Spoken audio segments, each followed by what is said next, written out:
Merci Madame la Présidente. Monsieur le ministre, vous êtes imbattable au jeu des diversions. Quand on vous parle des milliers d'emplois supprimés, vous nous parlez de séparatisme. Quand on vous alerte sur les files d'étudiants devant les aides alimentaires, c'est l'islamo-gauchisme à l'université. Quand on souligne l'explosion de la pauvreté, vous répondez écriture inclusive. Quand on vous propose de mettre à contribution les plus riches, vous nous bassinez avec la viande à la cantine. Vous êtes capable de parler de tout et de n'importe quoi, de préférence n'importe quoi, mais surtout pas de la crise sociale majeure que nous traversons. Peut-être vaut-il mieux ne pas parler de ce que l'on aggrave, puisqu'avec votre réforme honteuse de l'assurance chômage, vous allez baisser les allocations des privés d'emploi, soi-disant pour un retour à l'emploi, en pleine crise économique, de pénurie d'emploi. C'est aussi absurde, monsieur le ministre, que de continuer à supprimer des lits d'hôpitaux en pleine crise sanitaire, ce que vous faites aussi d'ailleurs, et on ne peut que saluer votre cohérence. Mais de quel cerveau libéral malade cette idée peut-elle bien sortir? Le chômage n'est pas un choix. Avant la crise, on comptait en moyenne 14 000 décès chaque année des suites du chômage de longue durée. Avec cette réforme, vous faites la promesse terrible de nouveaux drames humains. La réalité, la voici. Vous faites des économies sur le dos des précaires de notre pays. Hier, on apprenait que le Royaume-Uni allait augmenter les impôts sur les entreprises de 25 % pour payer la facture de la crise Covid.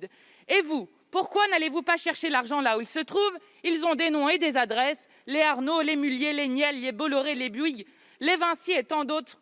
Rétablissez l'impôt de solidarité sur la fortune, mettez en place une taxe sur les profiteurs de crise, partagez enfin les richesses. Monsieur le ministre, quand allez-vous être à la hauteur de notre République sociale et mettre enfin à contribution les plus riches de ce pays? Madame la députée, monsieur le ministre de la Santé. Merci Madame la Présidente. C'est un débat qui commence fort. Vous parlez de cerveau malade à un neurologue, Madame la députée, vous prenez des risques. Prenez des risques. Madame la députée, on va parler ici de la pauvreté. Je pense qu'on va en débattre dans un contexte que j'imagine serein, sérieux, parce que je crois qu'il y a un certain nombre de Français qui écoutent et qui attendent non seulement de savoir quelles sont les réponses qui ont déjà pu être apportées par cette majorité, et quelles sont les réponses que nous pourrions encore apporter à l'avenir pour lutter contre ce fléau de la précarité qui, à l'évidence, ne s'est pas réduit avec cette crise sanitaire sans précédent. On aura donc l'occasion, je crois qu'il y a une vingtaine de questions qui vont être posées, avec des vraies questions, j'imagine, qui seront posées, auxquelles j'aurai plaisir à répondre en des termes factuels et chiffrés.